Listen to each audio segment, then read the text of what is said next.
오늘 저에게 주신 하나님의 말씀은 신약성경 요한복음 16장 24절 한 절 말씀입니다. 요한복음 16장 24절 한 절 말씀입니다. 제가 지은 성경으로 신약 175페이지에 있습니다. 이 시간 저에게 주신 하나님의 말씀을 제가 읽도록 하겠습니다. 지금까지는 너희가 내 이름으로 아무것도 구하지 아니하였으나 구하라 그리하면 받으리니 너희 기쁨이 충만하리라. 아멘. 최근 제가 굉장히 무식하다 그리고 무지하다라는 사실을 깨달은 일이 있었는데요. 어릴 때부터 학교를 다니면서 저는 늘 등수를 셀 때 앞보다는 뒤쪽에서 세는 게 빨랐기 때문에 이러한 것이 전혀 이제 어색하거나 그러지 않았습니다. 그런데 다소 이번에 충격을 받았습니다. 여러분 모두 MZ세대, MG세대에 대해서 들어보셨습니까? 많이들 들어보셨을 것이고 알고 계실 거예요. 저는 이 MG세대가 무엇인지를 이번 주에 처음 알았습니다. MG세대를 그냥 막연하게 요즘 젊은 세대의 사람들, 그리고 저도 이제 40대이기 때문에 20대나 30대 초반의 사람들, 나하고는 사고나 개념이 약간 다른 사람들, 그 정도로 알고 있었거든요. 그런데 저희 아내가 저에게도 MG세대라는 것입니다. 그래서 깜짝 놀랐습니다. 뭔 소리냐, 나는 X세대다, 나는 이제 오렌지족이 나오고 하던 그 다음 세대로서 나는 IMF도 겪고 했던 나는 X세대다 라고 말을 하고서 이제 혹시 몰라서 인터넷을 찾아봤는데요. 정말로 MG세대의 정의가 다음과 같이 나옵니다. 보시면은 MG세대는 1981년부터 1910년생을 지칭한다. 밀레니얼 세대와 Z세대를 의미한다 라는 거죠. 여러분, 제가 1981년생입니다. 그러니까 제가 MZ세대 중에서 최고령 MZ세대인 거예요. 그래서 제가 MZ세대에 속했던 겁니다. 이 사실을 알고 그동안 내가 너무나도 당연하게 알고 있었고 확실하게는 몰랐지만 막연하게 알고 있던 것을 자세하게 아는 순간 내가 이토록 몰랐구나 라는 충격과 함께 또 한편으로는 기분이 좋아지더라고요. 내가 MZ세대구나, 내가 요즘 애들과 다르지 않은 한 부류에 속하는, 그래도 젊은 층에 속하는구나, 이런 생각이 들었습니다. 이처럼 어쨌든 때로 우리는 자신이 미처 알지 못하던 사실을 새롭게 알게 될 때에 놀라게 되는 것이죠. 이와 같이 오늘 본문도 우리가 수없이 많이 들어왔지만 곰곰이 생각해 보지 않았다면 그 숨은 의미를 생각하기가 쉽지 않은 구절이에요. 오늘 본문을 다 같이 한번 읽어보도록 하겠습니다. 지금까지는 시작. 지금까지는 너희가 내 이름으로 아무것도 구하지 아니하였으나 구하라 그리하면 받으리니 너희 기쁨이 충만하리라. 우리는 이 구절을 수없이 많이 접하면서 늘 무엇에 집중을 하냐면요, 대개는 24절에 뒷부분에 많이 집중을 해요. 뒷부분에서 구하라 그리하면 받으리니 너희 기쁨이 충만하리라 라는 것이죠. 바로 이 부분에 집중을 해서 우리가 이전에는 너희가 구하지 아니하였으나 괜찮다, 다 용서해 줄게, 대신에 이제부터 구해라, 이제부터라도 구하면 된다, 내 이름으로 구하라, 그리하여 다 이루어져서 너희의 기쁨이 충만하게 될 것이다 라는 내용이죠. 우리는 이 본문을 가지고서 이런 식으로 많이 설교를 들었을 것이고 우리 스스로도 이렇게 많이 생각을 했을 것입니다. 그런데 오늘 우리는 24절의 뒷부분이 아닌 앞부분에 대해서 한번 집중을 해보고자 합니다. 앞부분은 어떤 내용입니까? 예수님께서 그의 제자들을 향해서 지금까지는 너희가 내 이름으로 아무것도 구하지 아니하였으나 라는 내용이에요. 이 말씀만 보면 마치 제자들이 그동안 구하지 아니하였다? 기도도 안 하고 아주 게으른 신앙생활을 했겠구나 라고 우리가 막연하게 생각을 할 수 있을 것처럼 보입니다. 그런데 사실요, 제자들이 기도를 하지 않았다 라는 것은 오해입니다. 예수님의 제자들은요, 유대인들이었어요. 유대인이라는 말은 당대 유대인들의 율법 전통을 따라 기도하기를 아침, 점심, 저녁 꼬박꼬박 하루에 3번씩 시간을 맞춰서 기도하던 자들이었어요. 그렇기 때문에 심지어 예수님의 제자들 중에서는 어떤 이들은 요한의 제자들이 있었거든요. 요한은, 우리가 세례 요한의 제자들이 있었는데 그 세례 요한은 우리가 잘 아는 대로 그의 제자들에게 어떻게 기도하는지를 알려주었습니다. 누가복음 11장 1절이에요. 이 말씀도 함께 읽어보도록 하겠습니다. 시작. 예수께서 한 곳에서 기도하시고 마치심에 제자 중 하나가 여짜오되 주여, 요한이 자기 제자들에게 기도를 가르친 것과 같이 우리에게도 가르쳐 주옵소서. 이처럼 예수님의 제자들은요, 기도를 안 하는 것도 아니었고 기도 생활을 게을리한 것도 아니었어요. 그들은 게으른 사람들이 아니었습니다. 오히려 그들은 예수님의 기도하는 모습을 늘 옆에서 지켜봐 왔을 것이고, 그들 또한 예수님에게 기도하는 법을 가르쳐 달라고 이렇게 요청할 정도로 기도에 열심히 있던 자들이었습니다. 그래서 오늘 본문을 자세히 보시면요, 예수님의 제자들에게 말씀하신 것은 그들이 기도하지 않았다라는 것이 아니에요. 너희가 내 이름으로 아무것도 구하지 아니하였다라는 것이죠. 그러므로 엄밀히 말하면 예수님의 제자들은 지금 이 시점까지 기도를 드리되 예수님의 이름으로 기도하지는 않았다라는 것이에요. 그런데 예수님께서 이제 중요한 얘기를 하시는 겁니다. 그것이 무엇이냐? 이제 너희가 내 이름으로 기도할 때가 이르렀다라는 것입니다. 예수님의 이름으로 기도를 하는 것 이전에는 존재하지 않았습니다. 예수님 이전에는 존재하지 않았어요. 그죠? 너무나도 당연한 거죠.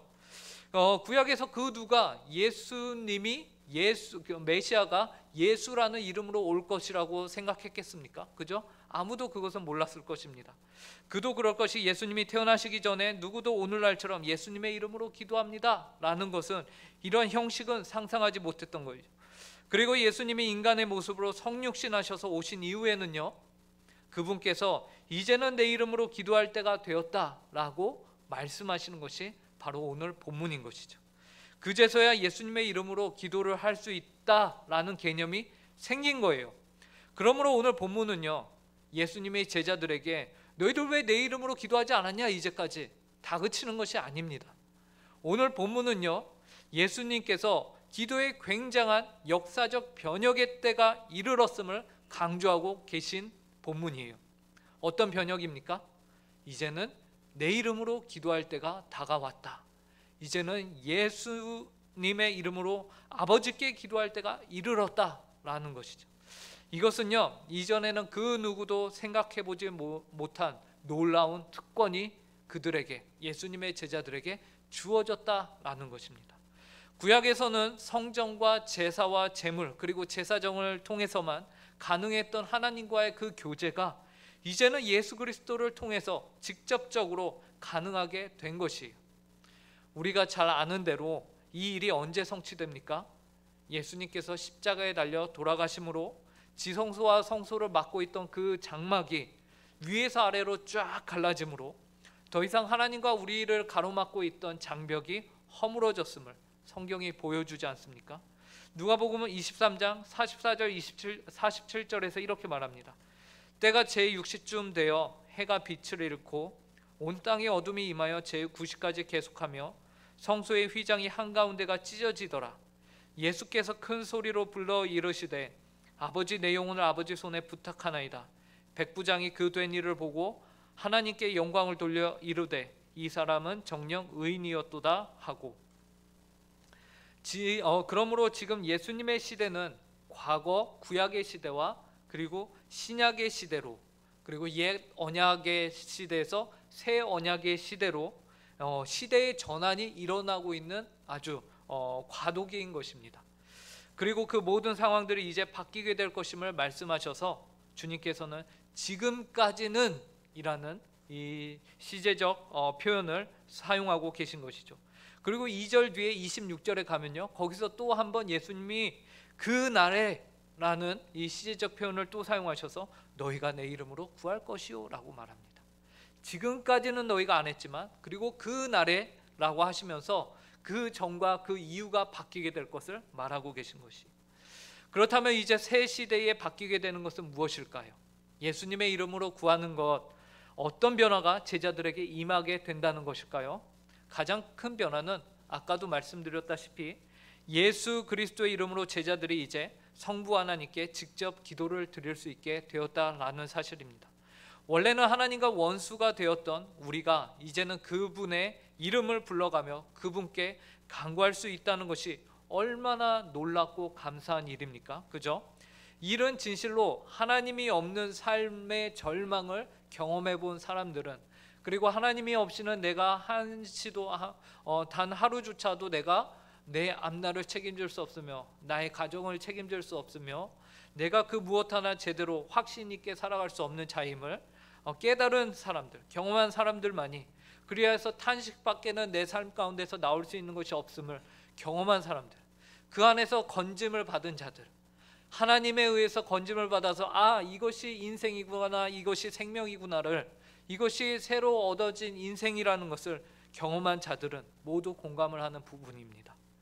그러한 이들이 이제는 세상을 살면서 의지할 수 있는 분이 생겼고, 또 기도할 수 있는 대상이 생겼고, 또 나의 인생이 어떻게 되든 망하지 않고 나의 인생이 결국에는 저 하늘나라 하나님 계신 곳으로 모든 것이 확정되었다라는 것, 이것이 창세전에 예정되었다라는 것에 감사하는 자들이 가질 수 있는 특권인 것이죠. 물론 예수님의 이름으로만 기도하냐, 기독교에만 기도가 있냐, 그건 아니에요. 세상에는 수많은 종교가 있죠. 그 종교 안에도 동일하게 기도가 존재합니다. 제가 2000년 제가 20살 때인데요, 인도에 갔습니다. 그 인도 수도 델리에 이제 가장 큰 뉴에이지 템플이 있었습니다. 굉장히 친절하고 온화하고 차분한 말투로 그곳에 이제 안내자들이 저희를 인도하고, 저희가 그 뉴에이지 템플 한 중앙에 갔을 때에 그 안내자가 저에게 여러분이 믿으시는 그 하나님께 기도하십시오 라고 말하더라고요. 그래서 굉장히 한편으로는 내가 믿는 하나님, 그러니까 이제 저는 당연히 하나님 아버지를 생각하고 기도하는데 왠지 기분이 안 좋더라고요. 왠지 그들은 또 다른 대상을 염두하고 했을 텐데, 여러분 인도에는 3억 3천의 신이 존재합니다. 대단하죠. 신이 우리나라 인구 수의 몇 배가 많은 거예요. 신이 그렇게 많은 대상들을 그들이 섬깁니다. 근데 그곳에서 제가 주변을 돌아봤을 때에 그곳에서 있던 사람들이 대충 섬기냐? 전혀 그렇지 않습니다. 굉장히 차분하고 진지하고 각자의 신들에게 최선을 다해서 겸손하게 기도하는 모습을 볼 수 있었습니다. 순간 그곳에서 굉장히 아이러니한 모습이, 어색한 모습들이 제 안에 들었습니다. 그런데 기독교가 아닌, 예수님이 아닌 종교에서의 기도는 오히려 우리에게 무엇을 보여줍니까? 여전히 인간이 타락한 가운데서도 신에 대한 의식을 가질 수 있구나라는 것을 우리로 하여금 알려줄 뿐입니다. 신의 존재를 모든 사람들은 가르쳐주지 않아도 알고 있구나라는 것이 바로 그러한 환경 가운데서 우리가 알 수 있는 정보예요. 하지만 거기까지가 한계인 것이죠. 거기까지가 한계입니다. 신이 존재하는구나, 거기까지예요. 신의식은 있는데 더 이상 참 신이신 하나님에게 다가가지 못하는 것입니다. 하나님과 관계를 맺지 못합니다. 그리고 그저 그들이 기도한다고는 하지만 그 기도는 참 신이신 하나님에게 상달이 되지 못하는 기도일 뿐이요, 그저 자신들이 만든 그 우상에게, 상상 속의 신에게 단지 그들의 안위를 위하여서 제물을 바치며 그 듣지도 말하지도 못하는 신을 달래는 아주 어리석은 행동일 것일 뿐입니다. 그런데 기독교의 기도는 근본적으로 인간이 추구하는 참신이신 하나님께 다가가는 기도입니다. 그분께 간구하는 기도예요. 물론 구약에서도 하나님의 백성들은 하나님께 기도를 드릴 수 있었습니다. 그러나 신약 시대에 와서는 이제 새로운 시대가 열림으로써 구약에서보다 더 풍성하게, 더 직접적으로 하나님께 기도할 수 있게 되었다라는 특권이 신약 시대를 살아가는 저와 여러분에게 주어졌다라는 것입니다. 내 이름으로 하나님 아버지께 구하라 라고 말씀을 해주신 예수님이 계시기에 이 모든 일들이 가능케 되었으며, 이는 인류 최대의 특권인 것입니다. 그런데 한 가지 아이러니한 것은 지금 요한복음 16장에서 주님의 제자들은 예수님이 이렇게까지 말씀하신 이 기도에 대한 위대함과 그 심각성과 무게를 알고 있었을까요? 몰랐을까요? 아직 몰랐습니다. 왜요? 아직 그때가 오지 않았기 때문입니다. 예수님의 이름으로 기도하라는 것이 무슨 소리인지 잘 몰랐어요. 어쩌면 주문처럼 그냥 예수님의 이름으로 기도하면 다 이루어 주시나? 라고 생각했을지도 모릅니다. 하지만 예수님께서 내 이름으로 구하라고 하신 것의 참 의미를 이들이 언제 알게 되죠? 오순절날 성령을 기다리면서 예수님이 승천하시기 전에 그 제자들에게 너희는 간구하며 금식하며 성령을 기다리라 라고 하셨을 때 그제서야 이들이 예수 그리스도의 이름으로 우리가 성령을 구하고 성령을 기다림으로 성령 충만한 가운데서 예수 그리스도의 이름으로 구하는 것이 무엇인지를 이들이 직접 알게 된 것이죠. 그리고 이러한 은혜가 오늘 예수님의 이름으로 기도하는 저와 여러분에게도 동일하게 있다라는 것을 우리가 믿음으로 기도해야 할 것입니다. 우리에게는 기도의 옹호자들이 계십니다. 우리가 기도할 때 우리를 응원하고 우리를 옹호해 주시는 분들이 계십니다. 한 분은 바로 예수 그리스도이십니다. 그분의 이름으로 우리가 기도할 때에 그것은 단지 우리가 주문을 외우듯이 기도하는 것이 아니고요, 우리가 전적으로 예수님만을 의지함으로 하나님께 기도하는 것을 의미하며, 또한 우리가 구하는 모든 것이 하나님의 이름으로 하나님의 이름을 거룩히 여기는 이름을 의미하는 것입니다. 그래야 먼저 그의 나라와 의를 위하여 기도하라는 것을 기본으로 하는 기도예요. 그런데 그 기도를 예수님이 하나님 우편에 지금도 계시면서 우리가 기도할 때에 우리의 기도가 한 톨도 땅에 떨어지지 않으며 하나님께 그대로 상달될 수 있도록 우리의 기도를 옹호하십니다. 그래서 예수님이, 예수 그리스도가 우리 기도의 옹호자이십니다. 그리고 또 한 분의 우리 기도의 옹호자가 계시는데 바로 예수님이 승천하시면서 우리에게 보내주신 하나님의 영, 성령님이 우리 기도의 옹호자이십니다. 성령 하나님은 우리 안에 우리가 구하는 기도의 확신과 믿음을 가지고서 간구를 할 수 있게 도우십니다. 요한복음 14장 16절 말씀을 저희가 함께 읽어보도록 하겠습니다. 시작. 내가 아버지께 구하겠으니 그가 또 다른 보혜사를 너희에게 주사 영원토록 너희와 함께 있게 하리니. 예수님께서는 성령님을 향하여 또 다른 보혜사를 소개해 주시죠. 보혜사가 무엇입니까? 돕는 자, 돕는 자를 의미하죠. 그러므로 우리의 기도에는 총 두 분의 보혜사가 계시는데, 한 분은 하나님 보좌 우편에 계신 예수 그리스도요, 또 한 분은 우리 안에 계신 하나님의 영이신 성령님이십니다. 즉 우리는 우리의 기도를 옹호해 주시는 두 분이 계십니다. 그분들은 각자의 자리에서 우리가 받는 기도의 특권을 잘 활용할 수 있도록 저와 여러분을 지금도 돕고 계십니다.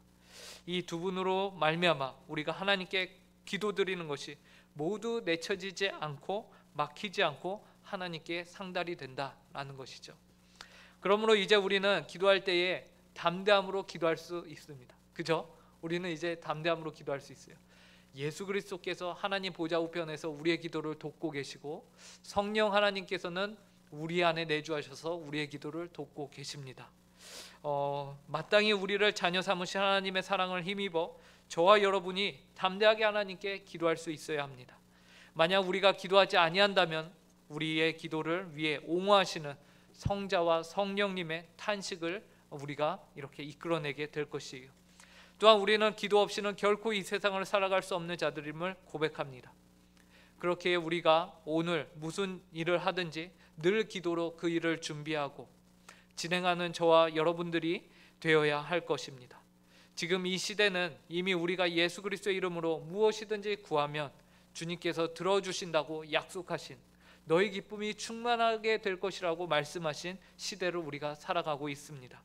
주님의 이름에 합당한 기도를 하나님께 드리는 저와 여러분이 되시길 간절히 바랍니다. 그 이름에 합당한 기도, 먼저 그의 나라와 의를 구하는 기도, 우리에게 우리의 기도를 도우시는 옹호자들의 계심을 믿음으로 하나님 앞에서 이 저녁에 기도하는 성도님들이 되시길, 이 기도회가 되길 간절히 바랍니다. 함께 기도하겠습니다. 이 시간에는 우리가 오늘 선포된 말씀을 기억하면서 함께 기도할 텐데요, 그리스도인에게 주어진 기도의 특권을 깊이 깨달아 주님의 이름으로 당당하게 담대히 기도하는 우리가 되게 해달라고 함께 기도하시고요, 또한 우리의 기도를 도우시는 성부, 성자, 성령 삼위 하나님이 계십니다. 삼위 하나님을 우리가 합당하게 의식하며 기도하는 기도자들이 되게 해달라고 이 시간 우리 자신을 위해서 우리의 기도 생활을 놓고서 함께 기도하도록 하겠습니다. 기도하겠습니다. 하나님 아버지 감사합니다. 오늘 저희를 금요 기도회로 불러주시니 감사합니다. 하나님 또한 하나님 아버지 요한복음 16장 24절 말씀을 통하여서 저희에게 하나님 아버지 저희가 하나님 아버지께서 예수 그리스도의 이름으로 기도하라 간구하라 라고 하신 그 명령을 다시 한번 살펴볼 수 있도록 인도해 주시니 감사합니다. 하나님 아버지 주님께서는 마땅히 주님의 이름으로 기도해야 할 것을 저에게 제자들에게 가르치셨습니다. 하나님 아버지 그것은 바로 주님께서 하나님 예수님께서 저희와 하나님 사이의 그 담을 허무셨고 하나님 아버지 예수 그리스도의 이름만이 오직 하나님 아버지 저희가 의지해야 할 하나님께 간구할 때 의지해야 할 유일한 이름임을 저희가 고백합니다. 하나님 아버지 그 이름을 그 특권을 우리에게 주셨는데 하나님 아버지 우리가 이 특권을 이 귀한 기회를 하나님 이 능력을 사용하지 않는 그러한 하나님 아버지 어리석은 하나님 아버지 신앙생활을 하지 않을 수 있도록 은혜로 허락하여 주시고 저희를 긍휼히 여겨 주시옵소서. 하나님 아버지 때를 어떤지 못 어떤지 기도하라고 하셨는데 하나님 아버지 저희는 때로는 하나님의 기도보다 내 자신의 하나님 아버지 하나님 아버지 어떠함을 더 의지하고 살았음을 고백합니다. 하나님 내가 기도 없이 하나님 아버지 내가 한 가지를 준비하고 진행해 나갔던 것들을 또한 하나님 아버지 이 시간 회개합니다. 저희를 긍휼히 여겨 주시옵소서. 하나님이 저를 긍휼히 여겨 주시옵소서. 지혜도 없으면 능력도 없는 자가 하나님 아버지 무엇 때문에 기도하지 아니하였는지 하나님 아버지 긍휼히 여겨 주시옵소서. 하나님 아버지 이제 기도 없이는 내가 한 발자국도 움직이지 않는 하나님 아버지 그러한 신앙인으로 살아가길 원하오니 하나님 저를 긍휼히 여겨 주시옵소서. 기도 없이는 내가 하나님 아버지 한순간도 숨을 쉴 수 없는 자임을 하나님의 은혜가 없이는 내가 살아갈 수 없고 하나님의 은혜가 없이는 내가 계획할 수 없으며 하나님 아버지 그 계획들을 하나님 이끌어 나갈 수 없는 자입니다. 하나님 아버지 저희에게 하나님 아버지 기도할 것을 말씀하심에 감사하고 하나님 아버지 이제 저희가 예수 그리스도의 이름으로 하나님께 담대함으로 기도하는 저희 모든 성도들 될 수 있도록 하나님 아버지 함께하여 주시옵소서. 이 기도회가 하나님 아버지 단순히 있다가 가는 기도가 되지 아니하게 하시고 이 기도회를 통해서 저희가 예수님을 삼위 하나님을 저희가 의지함으로 기도하게 하여 주시고 여호와 하나님께 저희가 간구하며 하나님 아버지께 기도하는 이 시간이 될 수 있도록 하나님 저희에게 은혜로 더하여